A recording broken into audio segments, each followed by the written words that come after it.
Okay, so what I want to do today is I want to just wrap up that problem real quick, and I'm just going to talk about the post-closing entries real fast, get through that because I don't want to spend no more time on that. And then we're going to jump to chapter 5, and we can cover all of chapter 5 in this class period, okay? It's not too bad. We're going to cut out the last two learning objectives of it, just cover the first three. It's on accounting systems, just so you know how they work on the back end. So that's what we're going to do today, okay?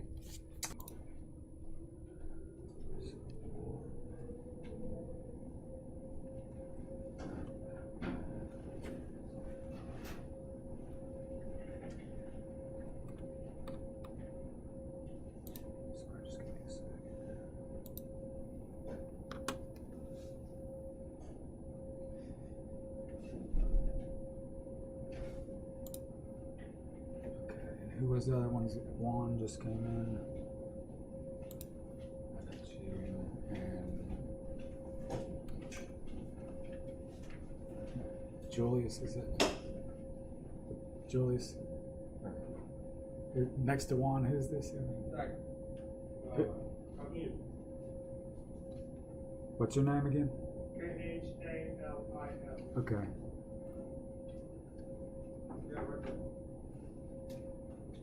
Okay, gotcha. Muhammad. Awesome. All right, so let's go ahead and let's look at the post-closing trial balance here.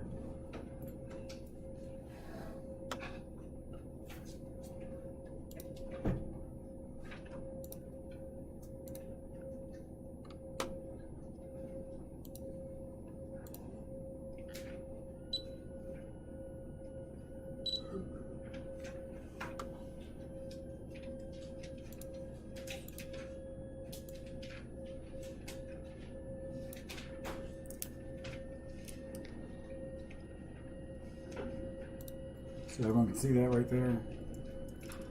Okay, pretty much the post-closing trial balance off the adjusted trial balance right here. We're just going to be listing all the assets, liabilities, and equities. As we can see here, the cash all the way down to the unearned rent here is going to be just pulled directly off your trial balance, right? Your adjusted trial balance. The only thing that you're pulling differently right here is going to be the capital, based off the capital from number 2, the statement of owner's equity.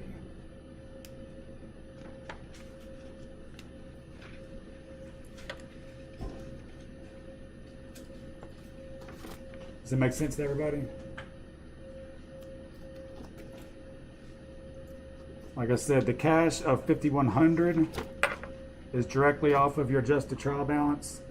AR of $26,500 right off the trial balance, or adjusted trial balance. Same with the $2,300 of supplies, or prepaids. I'm sorry, supplies of $525. Like I said, everything is directly pulled off your adjusted trial balance, other than your equity, the capital account. And like I said, that comes from the statement of owner's equity we made. Does that make sense to everybody?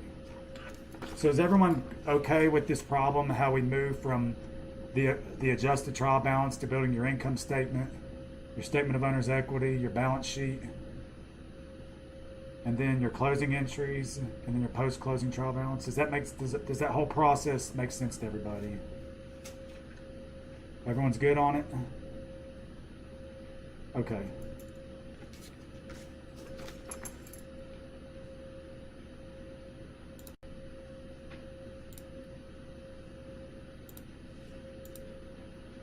All right, so now today what I want to talk about is accounting systems, okay?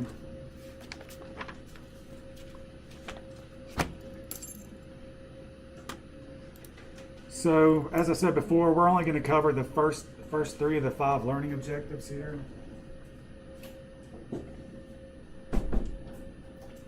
The first one being to define and describe an accounting system. Second one, how to journalize and post transactions in a manual accounting system that uses subsidiary ledgers and special journals. And then we want to describe and illustrate the use of a computerized accounting system, okay? I'm not really too concerned about e-commerce and then the operating performance using segment analysis right now, okay? So I'm more worried about the actual accounting system itself. So what exactly is a basic accounting system? Pretty much it's a system that's going to just summarize, report, and classify, summarize, and report the business's financial performance and the results of operations, right? So this is everything we've been learning thus far in this class. There's systems out there they're going to do all this work for us, right? But we still have to know how to account for the information to be able to put it into that system, okay? Obviously, as your business is going to grow, first you have to analyze the user's information needs. So as you grow, you have to see what your user's needs are, design the system to meet the user's needs, and then obviously implement the system, right? I was gonna ask, like, QuickBooks and stuff. Yeah, that's considered an accounting system, right? There's all kinds of different ones. QuickBooks is probably the most known one now. So I mean that through Intuit. I'm sure everyone here has probably used QuickBooks a time or two in their life. Maybe not, but it's a great piece of software. Okay, internal controls, pretty much these are just going to be set up by a company just to ensure that you're obeying the laws and regulations, and to make sure that the information that's being reported is accurate. Okay, so that's pretty much what internal controls are for. Processing methods are the means by which the accounting system collects, summarizes, and reports accounting information. These methods may be either manual or computerized. Okay.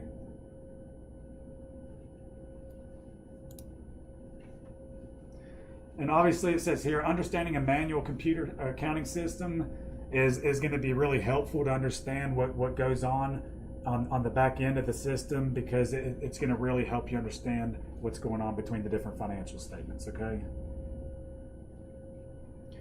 Now it says here, when a business has a large number of similar transactions, then we're going to use using an all-purpose two-column journal. That's inefficient and impractical, so a lot of times subsidiary ledgers are going to be kept, okay? And we're going to get into what those are.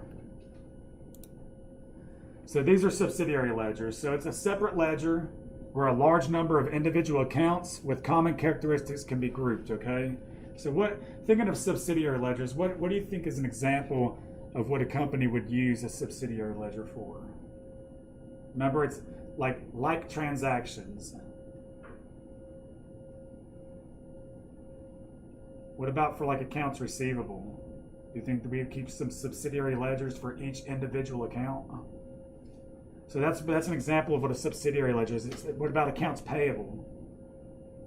Okay, so these are subsidiary ledgers, and we're gonna get into it more. I'm just telling you that's what a subsidiary ledger is. Okay, so it's like the individual. Say if Gita, you're one of my customers, okay, and I owe you money. You're going to have your own subsidiary ledger for just your account with your own debits and credits, okay? Same thing, Victoria, you're another customer. I owe you money. You're going to have your own subsidiary ledger for what I owe you with your own debits and credits, okay? Then the general ledger, that's the primary ledger, okay? This contains all the balance sheet and income statement accounts, okay? So when you make an entry in the general ledger, that's what's going to be affecting the financial statements, okay? So the general ledger is the main ledger, right? That includes all the accounts. Okay, now a controlling account is just the summarization, or the subsidiary ledger summarized, okay? So say I have all of you all are my customers and I owe every one of y'all money, right? Each individual one of you all are going to have a subsidiary ledger that has your own individual balances of what I owe you with your own debits and credits, okay? But I'm going to have a control account, okay, that's going to summarize all the data of what I owe every one of you all, okay? But it's going to be itemized into each subsidiary ledger so I can keep track per customer. But the control account is what's going to be reflective in the GL, just one line item. So when you look at the balance sheet, accounts payable, that's the control account for the GL. So within the accounts payable, we have all kinds of subsidiary ledgers for each individual customer. Does that make sense? Same thing for accounts receivable. You have a bunch of subsidiary ledgers of who owes you money. Then you have a control account that makes it that's in the GL that shows the one line item on the balance sheet of accounts receivable. But if you get into that account, you can have a bunch of subsidiary ledgers which makes up that one line item. Does that make sense to everybody? Anyone unclear on that concept?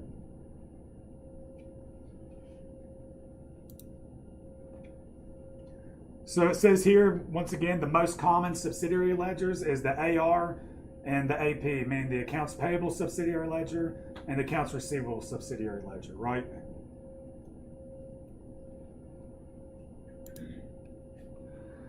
So here's the little example here. So here's the GL, right? The general ledger.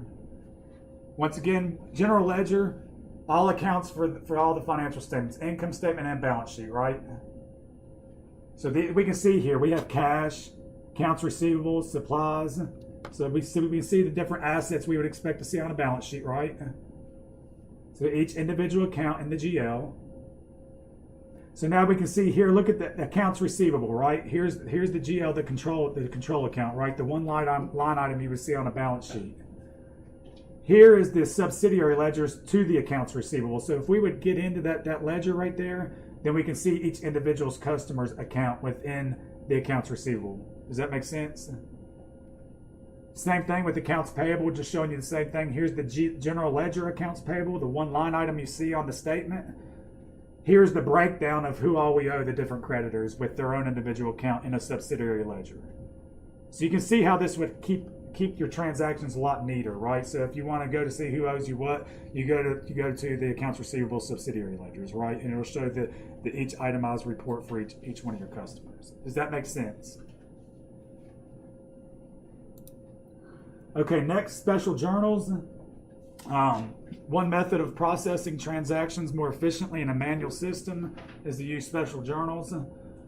They're designed to be used for recording a single kind of transaction that occurs frequently. The all-purpose 2-column journal called the general journal is the simple journal, and it can be used for entries that do not fit into any other special journals. Okay, so let's just look at some special journals here. So anytime we provide services on account, right? That's going to be the revenue journal, right? Recorded in the revenue journal. If we're providing services on account, because we know if we're providing services on account, they owe us money. We've counted that as revenue under the accrual method of accounting, right? So we're going to record all those transactions in the revenue journal. If we receive cash from any source, okay, no matter what the source comes from, record it in a cash receipts journal. Purchase of items on account. So now if we're receiving inventory or supplies from a supplier and we owe them money, then that's going to be in the purchases journal, right? Payment of cash for any purpose, cash payments journal. Do these special journals make sense? So it's just a way, once again, kind of like the subsidiary ledgers. These are for transactions that occur a lot, and we can just make the journals a lot quicker, just write them in the journal here. And these are the different types of journals we have based upon the type of activity that's occurring. Everyone good on that?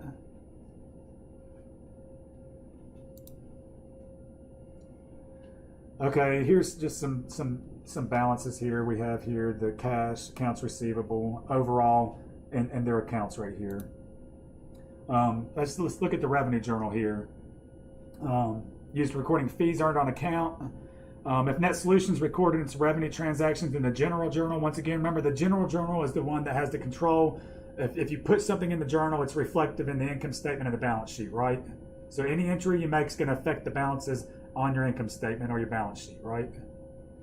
So if we would be making entries based upon these transactions, we would have to do an itemized entry right here with your debit and your credit, right? So accounts receivable from Accessories by Claire. So we debited that because that's an asset. Credit the fees earned because that's a revenue, right? So you see how particular we'd have to be putting it in a journal, how that could become cumbersome or really time consuming over time if we're trying to be quick with transactions. So we could obviously record these more efficiently in a special journal, right? So let's take a look at, here's what it would look like in a GL as opposed to a special journal. So revenues are normally recorded in the revenue journal when the company sends a bill or an invoice to the customer, okay? So that's when we're going to make these entries in this journal here. So you can see here on the left we have the date. So March 2nd was going to be the Accessories by Claire. And we can see here the invoice number, 615. the account debited, accessories by Claire. And then if you look over here, it's got the accounts receivable is what the debit was, and fees earned is what your credit was. So it relates to what the entry would have been up here. Accounts receivable debited, fees earned credited. But it's just a lot easier just to be able to do that one line item there. And so on and so forth. We got the dates, the invoice numbers, and what account was debited, and then it shows the debit and the credit effect over here on the right. Does that make sense to everybody?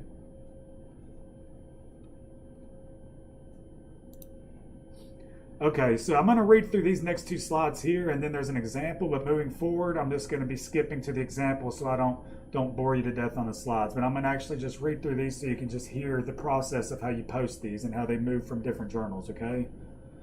So steps in posting from the revenue journal. Each transaction is posted individually to a customer account in the accounts receivable subsidiary ledger as a debit in order to reflect the customer's current balance, okay? So let's take a look at step one. So step one right here, these amounts here, the accounts debited right here, this is the revenue journal, right? Can everyone see that? Sorta. So this is the revenue journal right here, right? These are the accounts that the debit amounts here. So we need to transfer these. We need to post from the revenue journal to the actual subsidiary ledgers first, right? So we're going to take these amounts right here and just place them in the debit of the relative accounts receivable subsidiary ledger. In this case, accessories by Claire, okay? So now we're just debiting this 2,200, moving it down here. The 3,000, moving it down here. So we're just posting these to the relevant subsidiary ledger now, okay? Does that make sense for step one?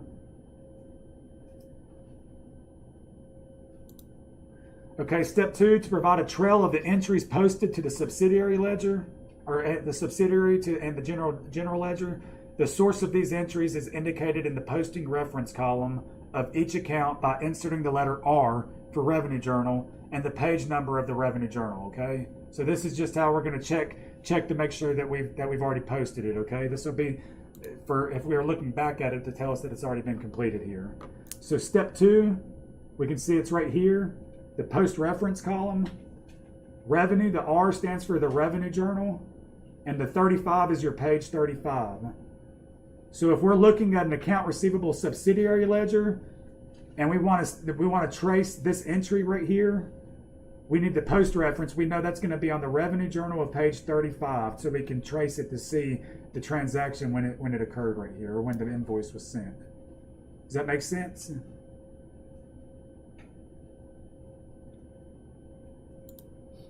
Okay, step three, to indicate that the transaction has been posted to the subsidiary ledger, a check mark is inserted into the posting reference column of the revenue journal, okay? So now here's step three. So here's the post reference. So once these have been posted to the relative subsidiary ledgers, we want to put a little check here just to show that it's been transferred over, okay?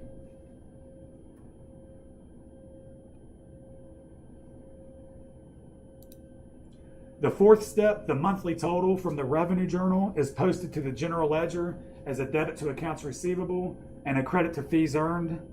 The general ledger account numbers are then inserted below the total in the revenue journal to indicate that the posting is complete. So once again, here's step four. We're taking the total here, because remember that's a total of a debit of accounts receivable and a credit of fees earned. So now the general ledger, which controls what's showing in the financial statements, right? So now we need to transfer that amount, the 9,600, debit it in accounts receivable to show that the receivable is growing, right? So that's going to increase our balance on the balance sheet. And the same thing, we need to credit the fees earned to show that we've made the money on it. Is everyone following that? So we start out by recording it in the revenue journal, right? And here's how we record it. There's the date. We have the date it happens, the invoice number, the accounts that's debited in the revenues journal, right? Because this is where we're selling items, right? We're making revenue here, right? Here is what accounts debited, right? So this is who's going to be owing us money, right? Because remember, accounts receivable, if we're debiting accounts receivable, these people owe us money because we've sold them something on account. We're counting it as revenue because we're on accrual accounting, so it's also crediting fees earned, right? So throughout this month, we've made $9,600, and people owe us $9,600, right? So there's just based upon the transactions in the revenue journal for simplicity, right? Once again, we post these amounts to the relevant subsidiary ledgers, right? Sorry. So we take these amounts and post the debits to the ARs, right? To keep track of each individual customer of what they owe us in their subsidiary ledger.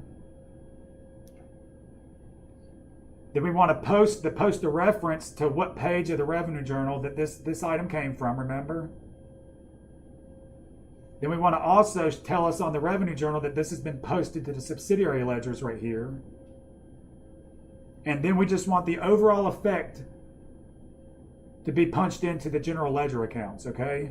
To show the activity within the general ledger. Make sense? To show that we have an accounts receivable increase of $9,600 and the fees earned increased of $9,600. So that entry right here is what's going to affect your income statement and your balance sheet. Does that make sense to everybody? Anyone lost on any of those steps?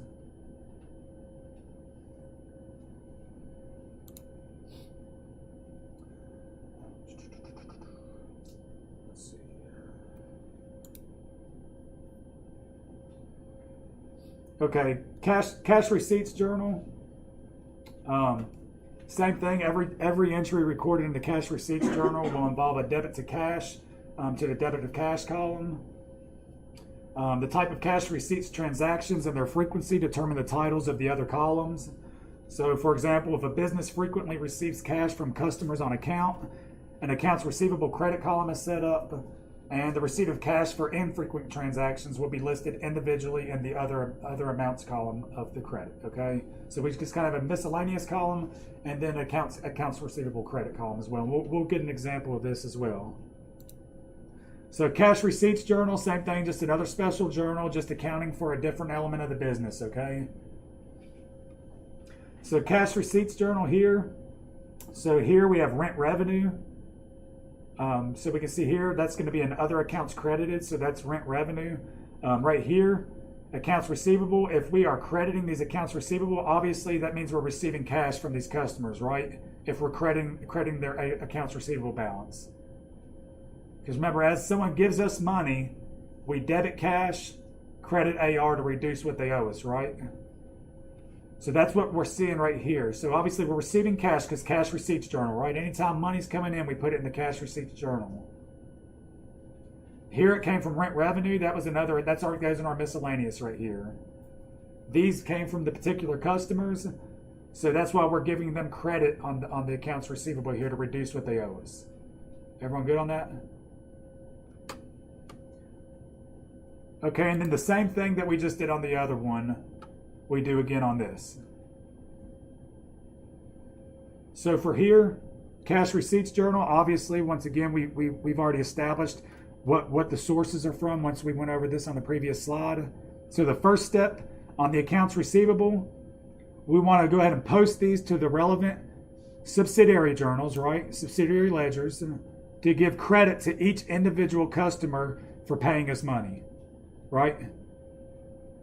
Next thing we want to do is go ahead and post the reference of what journal it is and which page it is in the reference column. Same thing, check over here to show that these have been posted to each individual subsidiary ledger, giving the accounts credit for paying us. Okay, and then next we want to take the total balances here. First we'll take the 400 from other. So this one here, that's for rent revenue. So we want to reflect that in the financial statement. So that 400 is credited to the account of revenue. Okay. The 7,350 of accounts receivable. So we can see that accounts receivable. We want to credit that. So the overall line item in the financial statements on your balance sheet is being reduced because we're crediting it. Okay.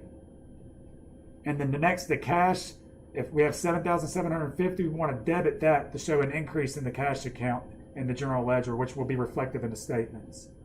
Okay, so once again, this special journal, when we send an invoice or when we're receiving cash, we're going to record it right here, right? Just for a quick little reference. Then we want to post it to each individual account, the subsidiary ledgers, to give them credit for paying. We want to put our checkpoints in and then post them to the GL, the relevant account for the GL, to make it reflective in the financial statements. Does that make sense to everybody? Not bad, right?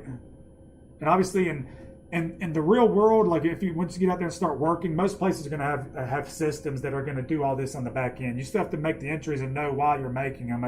It's good to know how this works on a manual system, okay? So this is everything on a computerized system that's going on in the back end of it when you're making these entries. So meaning it's gonna fill up your cash receipts journal, it's gonna populate your GL and your subsidiary ledgers all at one time, okay? Which is nice. So it reduces errors, everything. It's a lot faster, a lot more efficient. But this is the back end of it, okay?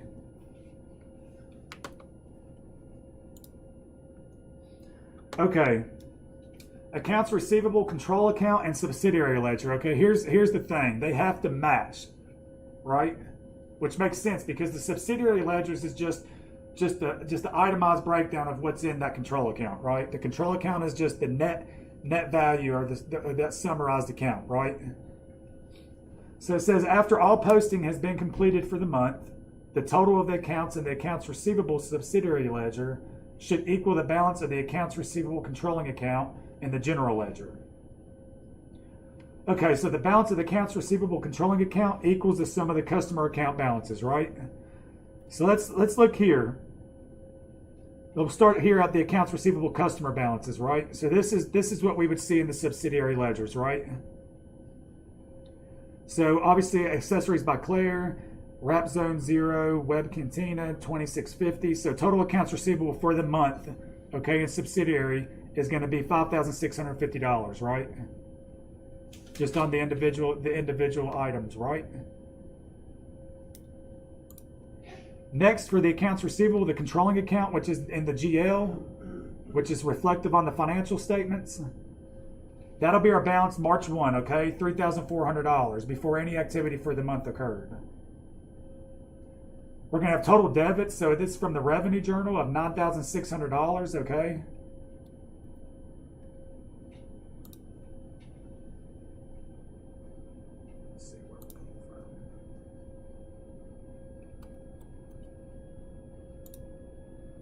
The 9,600 from the revenue journal right here. That was the total debits from the revenue journal, right? Because when we made money, people owed us money, right? So when they owe us money, if we debit that account, because we earned those fees on account, right? So when we debit that account, it's increasing it right here by 9,600 on that GL, right?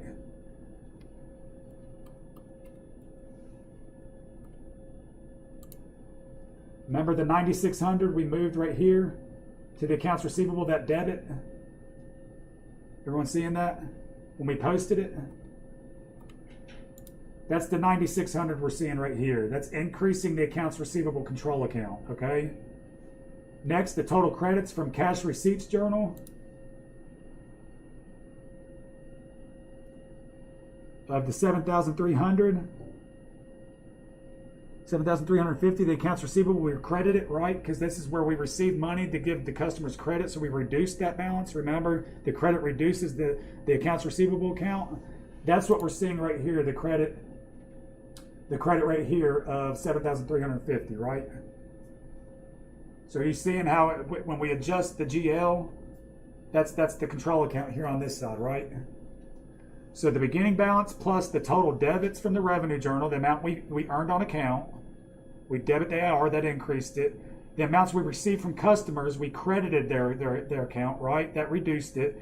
So that's going to leave us at the balance at the end of the month in the control account of 5,650, which will match what goes on in the subsidiary accounts. So these two always have to match. Okay? Does that make sense? Because this is just the breakdown of what's going on in this account. Make sense to everybody?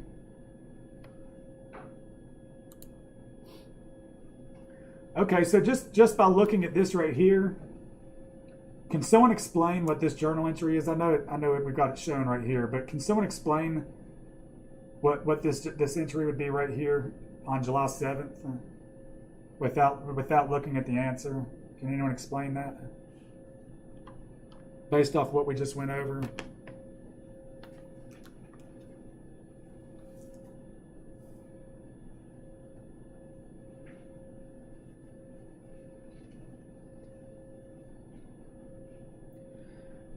Okay, so obviously on July 7th on invoice number 35, right?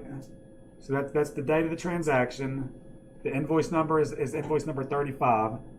We provided $86 of services on account to Sweet Tooth, confections, okay? Itemized on invoice number 35. Amount posted from page 12 of the revenue journal. The revenue journal for the R, page 12, okay?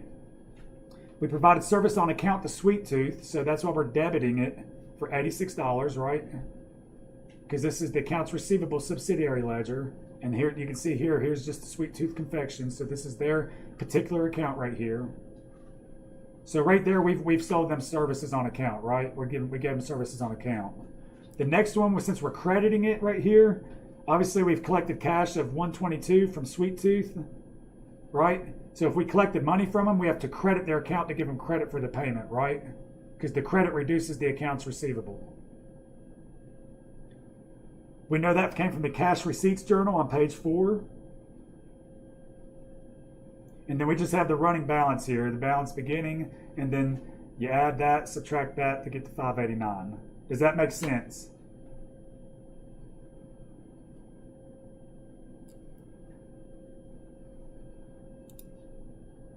Purchase journal, same thing pretty much. I'll go ahead and just show the example here. I don't want to bore you. We have the purchases, so once again it shows who we're getting the supplies from. Accounts payable, the credit, that's who we owe the money for, or for the supplies, okay? And then the supplies is the debit account. This case here, and we have another miscellaneous account for someone if it's not tied to an actual account. Okay? And then the same thing here, it goes through the same song and dance here. Does anyone need me to walk through the whole step again here and repeat that again?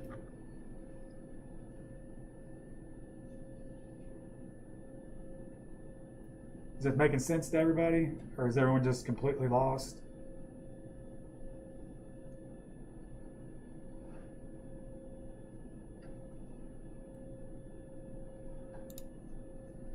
Cash payments journal, same thing. Okay. Here's an example of the cash payments. So now we're paying money, right? Account debited right here, we can see. Other accounts debit, accounts payable debit. We know if we're paying cash, it's going to be credited, right? Everyone getting the flow of these special journals and how that's the whole point of the chapter, really. This will be the least tested chapter on the exam, okay, for the first exam. I just want to make sure everyone knows the difference between subsidiary ledgers, the general ledger, what a control account is, and how it moves from special journals, or what a special journal is, how it moves from a special journal, how you post it to your subsidiary ledgers, and then how you post it to the general ledger. Does it make sense to everybody?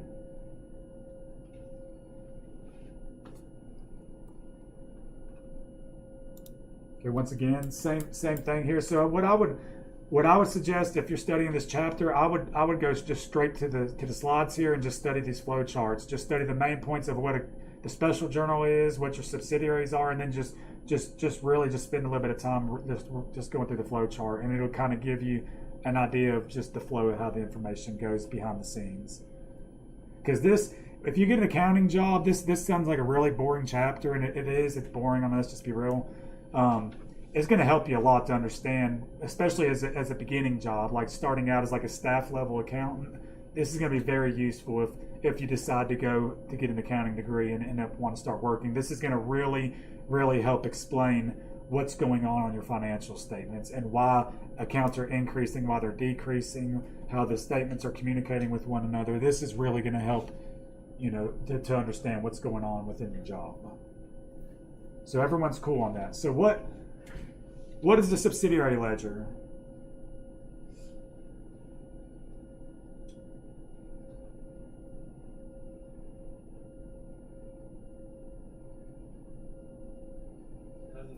It doesn't really show like the main ones, but it shows like the parts of it, like the parts of the like accounts receivable and payable. Right, it doesn't show you the overall. That's Yeah. that's the general ledger, right? So the subsidiary shows what? Right, the most too common is accounts payable, accounts receivable, right? Because it's for like transactions. So it shows the itemized, it shows each individual account, right? Yeah. So that's a subsidiary account, right? So if I have the subsidiary accounts for accounts payable, what could I expect to see on each individual subsidiary account? What would it show?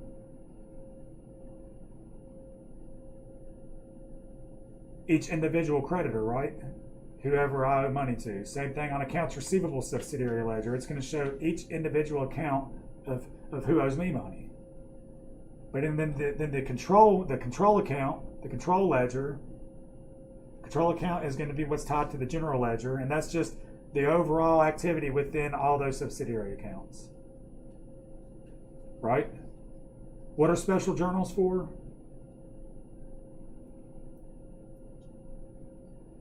It's not like necessarily shown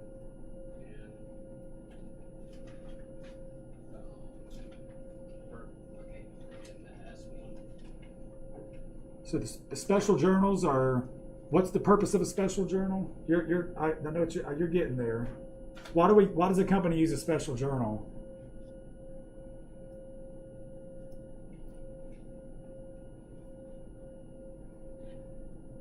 Juan, do you want to take a stab at it? Sorry?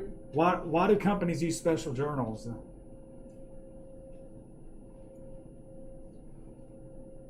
Anyone want to help them out?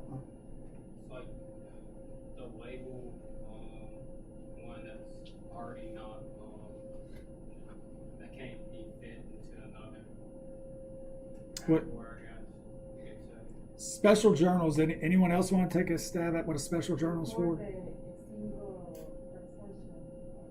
Right, because it's for simplicity, right? So we don't have to just make such cumbersome journal entries every time, right? We can save that for the end of the period when we're making the postings, right? So a special journal is just for transactions that we have like if we're receiving cash a lot, right? Then we're going to just have a cash receipts journal, so we can go through there and just be able to look at the cash receipts journal real quick. Like if we want to look at, we have the GL number for the cash, right? But if we want to really get into the transactions, we can go to the cash receipts journal. It keeps it simple for day-to-day activities, right? So we can just record the transactions real quick and post them later. So what are the most common types of special journals?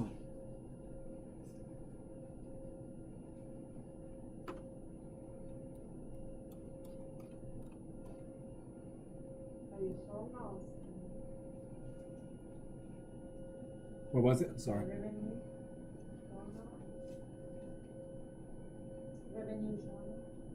Revenue, right? The revenue journal.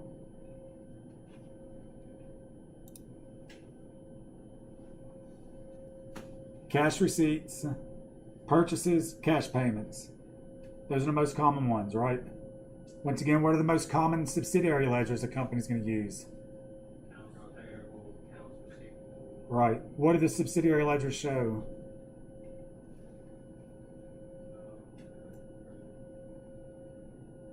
The individual activities, right? So like if it's account payable, subsidiary ledger shows your individual creditors. Each creditor has their own account, so we can keep account with what's going on with each customer or each creditor. Same thing for AR. Okay, what's the first step from the special journals? Where do we post? What's the first step of posting off a special journal? Where do we post it to first?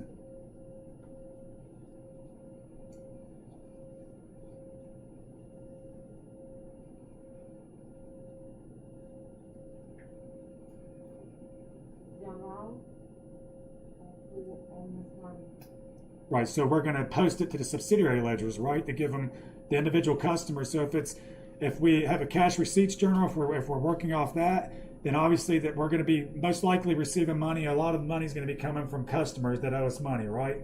So we would debit cash, increase our asset, credit the accounts receivable. So the first thing we want to do is post those credits to the relevant accounts receivable to give each individual customer credit for making their payment, right? What do we do after that? What's the next step in the posting?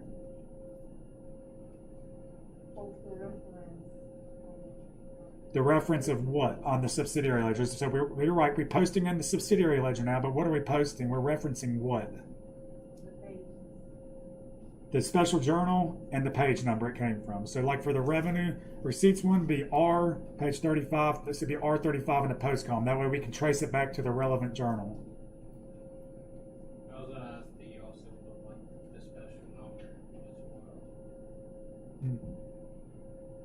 Like the number it came from. Right, yeah, that's what we're talking about. Like the revenue count, like R would be the revenue journal, Okay. right? And then 35 would be the page of that journal. That's the posting there, right? What's the third step? We need to go back to the special journal and do what? We have to make the little checks on the post reference there to show that we've posted it already to the subsidiary ledgers. After we've already posted it to the subsidiary ledgers and did our post reference columns, what's the next step? What else do we have to do? What's the last step?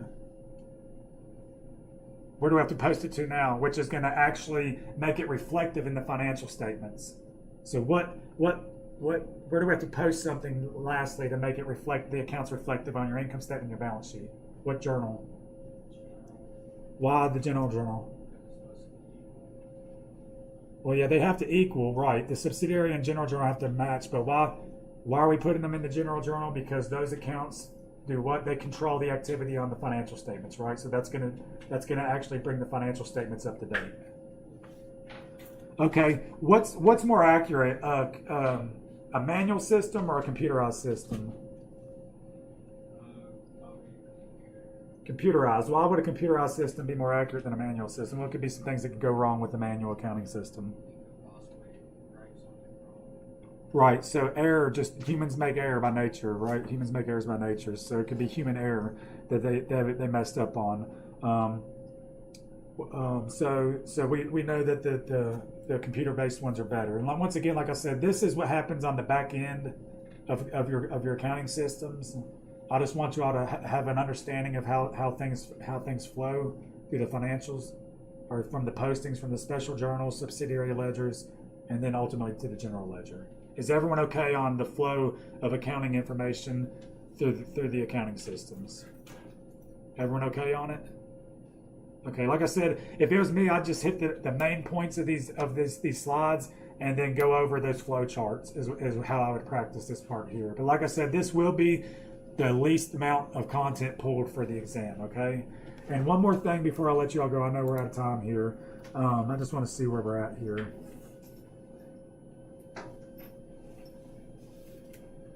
So yeah, chapter 5, I get my classes mixed up. So chapter 5, that is the last chapter we're covering for the exam, okay? So what I would like to do, starting on Friday, I'm going to do an exam review. I'm going to start reviewing topics from chapters 1 through 5 to kind of just tie it all together before we make a swing at this exam, okay? Does that sound all right to everybody? Yeah. Okay, and I'll go ahead and get the chapter 5 homework posted as well, to make sure that that's available for everybody. And like I said, we'll start with the exam review and start working through problems from Friday and probably Monday as well. And we'll go ahead and work that way. Let me ask you all a question real quick too. How many of you all would prefer to take the test in class as opposed to having it through Moodle? Or who would rather have it through Moodle? Because it's a merged class. I've got an online section, so obviously they have to take it online. And then we have the in-class section. Would you all rather take it through ProctorTrack on Moodle or take it in the class period?